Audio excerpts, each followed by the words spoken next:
Hi ஒருவன். இன்னைக்கு எல்லாத்தோட கேள்வியும் என்னவா இருக்குது அப்படின்னா, கவுன்சிலிங் எப்போ, காலேஜ் எப்போ? நல்லா தெரிஞ்சுக்கோங்க. நீங்கள் கவுன்சிலிங் பங்கேற்கிறவங்களா இருந்தீங்கன்னா கொஞ்சம் டிலே ஆகும். பொறுத்தார் பூமி ஆழ்வார். அந்த மாதிரி நீங்கள் ரொம்ப பொறுமையாக இருந்தால் தான் நல்ல காலேஜில் நல்ல பிரான்ச்சோட நீங்கள் நினச்ச மாதிரி போய் படிக்க முடியும், உங்கள் கட் ஆஃப்க்கு ஏற்ற மாதிரி. சரிங்களா? லோ கட் ஆஃப் மாணவர்களும் அப்படி தான். நீங்கள் போய் டொனேஷன் கட்டி படிக்கிறத விட நல்ல கல்லூரியில் நம்ம கவுன்சிலிங் மூலியமாகவே எடுத்துக்கலாம். ஆனால் கொஞ்சம் பொறுமையாக இருங்க. எல்லாமே ஸ்லோவாக தான் நடக்கும். ஏன்னா மெடிக்கல் கவுன்சிலிங் முடிஞ்சதுக்கப்புறம் தான் இன்ஜினியரிங் கவுன்சிலிங் ஸ்டார்ட் பண்ணுவாங்க. இப்போ மெடிக்கல் கவுன்சிலிங்கே எப்போன்னு தெரியல. ஏன்னா மெடிக்கல் கவுன்சிலிங் இப்போ நீட்டு பார்த்தீங்கன்னா அந்த ரிசல்ட் வெளியிடக்கூடாதுன்னு சொல்லி ஹைகோர்ட்லேருந்து ஒரு ஆர்டர் வந்திருக்கு. ஸோ அந்த மெடிக்கல் கவுன்சிலிங்கே தள்ளி போகுமா என்னங்கிறது தெரியல. அது தள்ளி போச்சுன்னா நம்ம கவுன்சிலிங்கும் தள்ளி போகும். ஆனால் இருந்தாலும் எப்போ கவுன்சிலிங் தோராயமாக அப்படி நடக்குங்கிறத சொல்லிடுறேன். உங்களுக்கு காலேஜ் எப்போ ஓப்பன் ஆகுங்கிறது தோராயமாக நான் சொல்லிடுறேன். சரிங்க. இப்போ பார்த்தீங்கன்னா நமக்கு 2 விதமான காலேஜ் இருக்குது. அட்டானமஸ் காலேஜ், நான் அட்டானமஸ் காலேஜ். அட்டானமஸ் காலேஜ்னா அவங்க சொல்கிறத தேதி, நான் அட்டானமஸ்னா அண்ணா யூனிவர்சிட்டி சொல்லும் பாருங்க, அவங்க சொல்கிறத தேதி. இப்படி தாங்க. ஆனால் அட்டானமஸ் தான் தன்னாட்சி பெற்றது. அதாவது அவங்களே ஆட்சி பண்ணுற மாதிரி, அவங்களே கரெக்ஷன், அவங்களே சிலபஸ் செட் பண்ணுறது, அவங்களே பார்த்திங்கன்னா ரிசல்ட் வர்றது, அவங்களே பார்த்திங்கன்னா எல்லாமே கொஸ்டின் பேப்பர் செட்டப். ஸோ அதுதான் அட்டானமஸ்க்கான வித்தியாசம். நான் அட்டானமஸ் கூட பெரிய மேஜர் டிஃபரன்ஸ் அதுதான். சரி, அதை பற்றி நம்ம தனி வீடியோவில் பேசுவோம். இப்போ நம்ம கவுன்சிலிங் தேதி எப்போ இருக்கும், சாய்ஸ் ஃபில்லிங் எப்போ இருக்கும்னு பார்க்கலாம். ஏன்னா உங்களுக்கு ஒரு கிளாரிட்டி கிடச்சினா நீங்கள் வெயிட் பண்ணலாம். அது முடியும். சரிங்களா? வெயிட் பண்ணுங்க தான் நானும் சொல்கிறேன். நம்ம சேனலுக்கு புதுசாக இருந்தீங்கன்னா சப்ஸ்கிரைப் பண்ணலாம், பண்ணுங்கன்னு கீழே அந்த பெல் ஐக்கனை கிளிக் பண்ணி வாட்ஸ்அப் சேனல் லிங்க்கில் ஜாயின் பண்ணுங்கள். பெரும்பாலும் மாணவர்கள் போய் சேர்ந்துட்டாங்க. ரொம்ப சந்தோஷம். சேராதவங்க ரொம்ப லக்கி. ஏன்னா போய் சேர்ந்தவங்களோட சீட்டெல்லாம் நமக்கு தான்.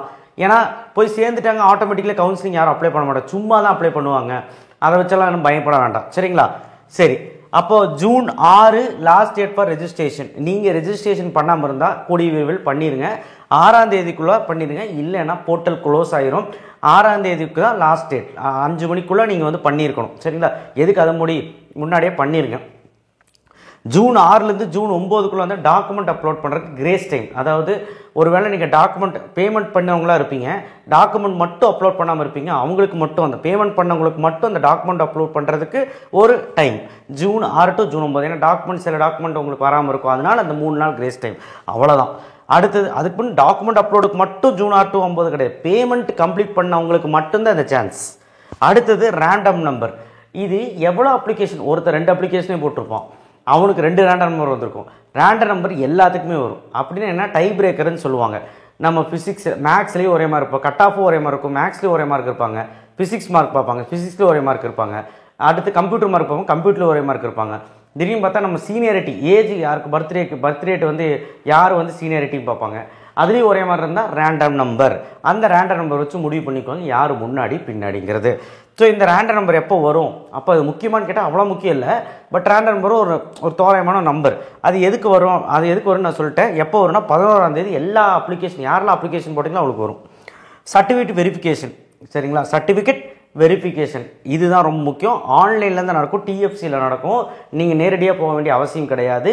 உங்களுக்கு லாகின் ஐடி பாஸ்வேர்ட் க்ரியேட் ஆகிருக்குமா அப்ளிகேஷன் போட்டவங்களுக்கு? அப்ளிகேஷன் போடாதவங்களுக்கு இனிமேல் நீங்கள் க்ரியேட் பண்ணுவீங்க. ஐடி பாஸ்வேர்ட் ஞாபகம் வச்சுக்கோங்க, எழுதி வச்சுக்கோங்க. அதை அடிச்சுட்டு உள்ளே போனீங்க, லாகின் அப்படின்னு கிளிக் பண்ணி உள்ளே போனீங்கன்னா உங்களுக்கு 2 நாளைக்கு ஒரு டைம், ஜூன் 9லேருந்து 20க்குள்ளே 2 நாளைக்கு ஒரு டைம் பார்த்துட்டே இருங்க. ஏன்னா உங்களோட ஸ்டேட்டஸ் இந்த மாதிரி க்ரீன் கலரில் டிக் மார்க் வந்துச்சுன்னா சர்டிஃபிகேட் வெரிஃபிகேஷன் வெரிஃபைடு அப்படின்னு வந்துடும். இல்லை அப்லோடு ஸ்டேட்டஸ் அப்படின்னு சொல்லி வரும். அப்லோட்னா எல்லாம் அப்லோட் பண்ணதெல்லாம் கரெக்டாக அப்படின்னு சொல்லி ஒரு டிக் மார்க் வரும். அடுத்து சர்டிஃபிகேட் வெரிஃபிகேஷன் ஸ்டேட்டஸ் அப்படின்னு வரும். வெரிஃபிகேஷன் ஓகே அப்படிங்கிற மாதிரி ஒரு க்ரீன் கலர் டிக் மார்க் வரும். இப்படி வந்துச்சுன்னா உங்களுக்கு வெரிஃபை ஆயிடுச்சுன்னு அர்த்தம். சில பேர்த்துக்கு ரெட் கலரில் இன்டூ மார்க் வரும், இன்கம்ப்ளீட் அப்படின்னு வரும், இன்கம்ப்ளீட் வரும், missing of first graduation, missing of community certificate, missing of 10th mark sheet அந்த மாதிரி வந்துச்சுன்னா பயப்படவே வேண்டாம். சர்டிஃபிகேட் வெரிஃபிகேஷன் டைமில் ஏதாவது உங்களுக்கு குளறுபடி இருந்தால் அவங்களே ஃபோன் பண்ணுவாங்க. 2-3 டைம் கூப்பிடுவாங்க. எடுக்கலைன்னா ஒன்றுமே பிரச்சனை இல்லை. நீங்கள் அதான் நான் சொன்னல, 2 நாளைக்கு ஒரு டைம் பார்த்துட்டே இருங்க. நீங்களே பார்த்துட்டு நீங்களே டிஎஃப்சிக்கு போயிடுங்க. எல்லாமே இந்த 20ஆம் தேதிக்குள்ளே பண்ணி முடிச்சிருங்க. அப்போ தான் ரேங்க் லிஸ்ட் வரும். ஸோ அதனால் நீங்கள் தயவுசெய்து டிஎஃப்சிக்கு போயிடுங்க. அதனால தான் 2 நாளைக்கு ஒரு டைம் பார்க்க சொல்லுவாங்க. அவங்களே ஃபோன் பண்ணுவாங்க, அன்ஃப்ரீஸ் பண்ணி விட்ருவாங்க, பண்ணி விட்டு உங்களை சேஞ்ச் பண்ண சொல்லுவாங்க. ஸோ அதனால் கரெக்ஷன் விண்டோ அப்போ உங்களுக்கு ஓப்பன் ஆகும். சரிங்களா? பயப்பட வேண்டாம். ஏதாவது தப்பு பண்ணியிருந்தாலும் அப்போ மாற்றிக்கலாம். ஏதாவது மிஸ்டேக் பண்ணியிருப்பீங்க, சில்லி மிஸ்டேக்ஸ் நேமில் அந்த மாதிரிலாம் பண்ணியிருப்பீங்க, அதெல்லாம் மாற்றிக்கலாம். ஒன்றும் பயப்படாது. அதுக்குன்னு டபுள் என்ட்ரி கொடுக்காதீங்க. 2 அப்ளிகேஷன் ஃபார்ம் போடாதீங்க. ஒரு அப்ளிகேஷன் தான் போடணும். எத்தனை வாட்ட சொல்லிட்டு இருக்கிறேன்.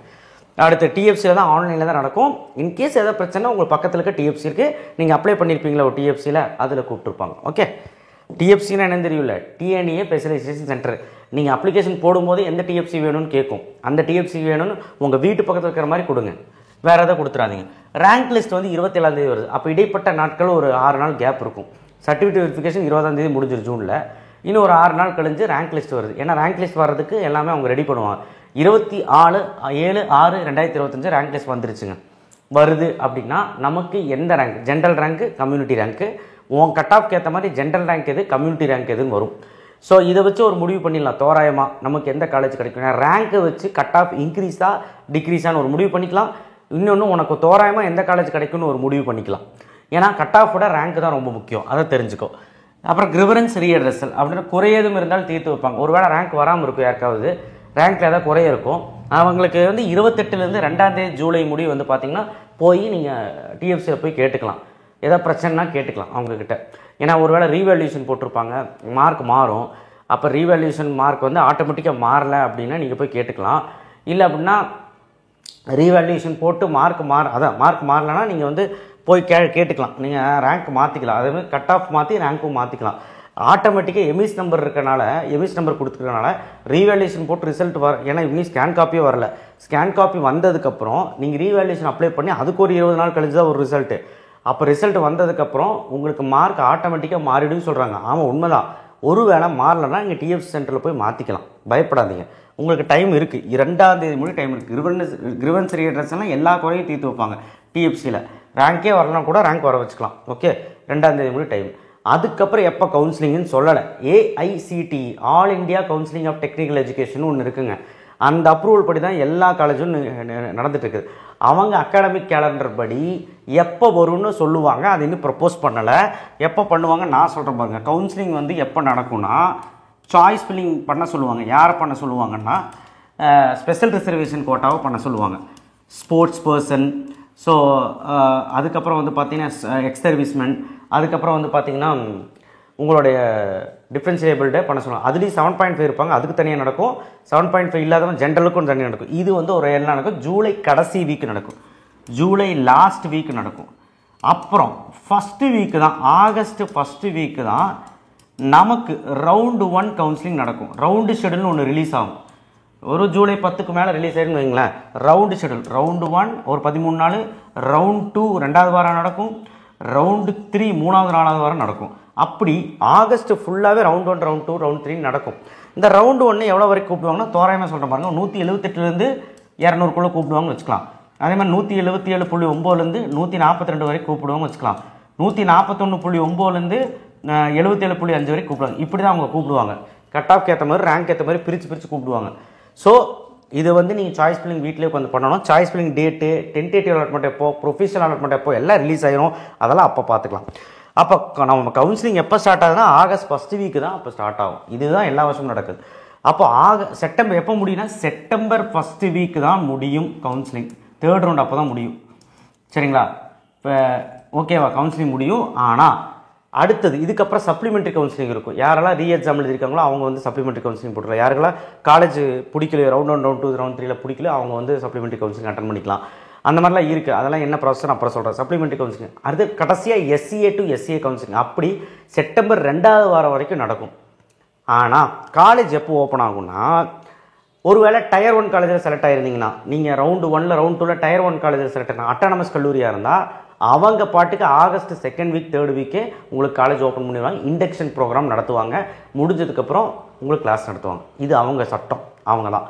அன்யூனிவர்சிட்டி காலேஜஸ், அன்யூனிவர்சிட்டி கீழே வர அந்த நான் அட்டானமஸ் கல்லூரிகளை எப்போ திறக்கும் அப்படின்னா கட்டாயமாக செப்டம்பர் 2nd வீக்கு தான் திறப்பாங்க. செப்டம்பர் கரெக்டாக கவுன்சிலிங் ரவுண்டு 3 ரவுண்டு கவுன்சிலிங் முடிஞ்சதுக்கப்புறம் ஆட்டோமேட்டிக்காக செப்டம்பர் 11 12 அந்த மாதிரி திறப்பாங்க. இதுதான் காலேஜ் டேட்டு. அது முடி உனக்கு காலேஜ் கிடையாது.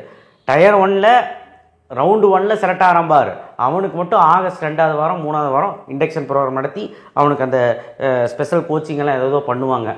இனோவேட்டிவாக இந்த ஃபஸ்ட்டு ஒரு பேசிக்ஸாக கற்றுக் கொடுக்குற 20 நாள் பண்ணுவாங்க. மேக்ஸ்லையோ இல்லை வந்து பேசிக் கற்றுக் கொடுக்குறதோ எல்லாமே என்ன பண்ணுவாங்க. அந்த 20 நாள் கூப்பிடுவாங்க. அட்டானமஸ் காலேஜ் அவங்க தான் முடிவு எடுக்கிறது. ஆனால் நான் அட்டானமஸ் கல்லூரி செப்டம்பர் 2nd வீக் இதுதான் வந்து டேட்டு. இனி இந்த டேட்டெல்லாம் அறிவிக்கலை. ஸோ இந்த டேட்டெல்லாம் படிச்சுன்னு வந்து எப்போ வரும் அப்படின்னா உனக்கு ரேங்க் லிஸ்ட் வந்ததுக்கப்புறம் தான் அறிவிப்பாங்க. அது முடி இப்போதைக்கு எதுவுமே வராது. இல்லைனா சர்டிஃபிகேட் வெரிஃபிகேஷன் முடிஞ்சதுக்கப்புறம் தான் அறிவிப்பாங்க. இன்னொன்று சர்டிஃபிகேட் வெரிஃபிகேஷன் ஸ்போர்ட்ஸ் கோட்டா மட்டும் நீங்கள் என்ன பண்ணணும்னா உங்களுடைய ஒரிஜினல்ஸ் எல்லாம் எடுத்துகிட்டு சென்னை போகிற மாதிரி இருக்கும். எப்போ போகணும் அப்படின்னா சென்னையில் கிண்டியில் தான் போகணும். நீங்கள் பாட்டுக்கு போகக்கூடாது. உங்களுக்கு ஒரு ஷெடியூல் அமைச்சு கொடுப்பாங்க. சர்டிஃபிகேட் வெரிஃபிகேஷன் போயிட்டுருக்குமா, ஸ்போர்ட்ஸ் கோட்டாக்கு மட்டும் ஃபஸ்ட்டு அந்த 9ஆம் தேதியிலேருந்து அப்படியே வெளியிட ஆரம்பிச்சிருவாங்க நோட்டீஸ். ஒரு 5000 பேர் போட்டிருக்காங்கன்னா ஒரு 1000 பேராக கூப்பிடுவாங்க. உங்கள் பேர் வரும். அந்த டேட்டுக்கு அந்த டைமுக்கு அதுக்குள்ளே போகணும். சென்னை கிண்டி எந்த இடத்துல போகணுன்னு சொல்லி அட்ரஸோடு போட்டிருப்பான். அந்த நபர்கள்லாம் நீங்கள் அங்கே போய் சர்டிஃபிகேட் வெரிஃபிகேஷன் பண்ணிக்கணும். சரியா? அதனால் ஸ்போர்ட்ஸ் கோட்டா இருக்கிறவங்க பயப்பட வேண்டாம். நேரடி தான் நீங்கள் போய் சரண்டர் பண்ணுற மாதிரி இருக்கும். சென்னையில் போய் பண்ணிவிட்டு உங்களுக்கு கிடச்சிதுன்னா ஓகே, அங்கேயே தெரிஞ்சிடும் கிடைக்குமா ஸ்போர்ட்ஸ் கோட்டாக்கு எலிஜிபிள் அப்படின்னு. வெரிஃபிகேஷன் முடிஞ்சுன்னா பாயிண்ட்ஸு ரேங்க்கெல்லாம் ரேங்க் லிஸ்ட்டில் தான் வரும். நீங்கள் போட்டுட்டு வந்துடுவீங்க. ரேங்க் லிஸ்ட் ஜூன் 27 ரிலீஸ் ஆகல. அப்போ தான் ஸ்போர்ட்ஸ் ரேங்க்கு, எக்ஸ் சர்வீஸ்மேன், ப்ரின்சிலேபிள் ரேங்க் அவங்களுக்கு 7.5 ரிசர்வேஷன் ரேங்க் தனியாக ரிலீஸ் ஆகும். ஜென்ரல் அகாடமிக் ரேங்க் ஓவரால் தமிழ்நாட்டில் எல்லாரும் டிஎன்இ அப்ளை பண்ணியிருப்பாங்களோ ரேங்க் ரிலீஸ் ஆகும். அதில் 7.5 ரிசர்வேஷன் ஜென்ரல் 7.5 ரிசர்வேஷனுக்கு ரேங்க் லிஸ்ட் ரிலீஸ் ஆகும்.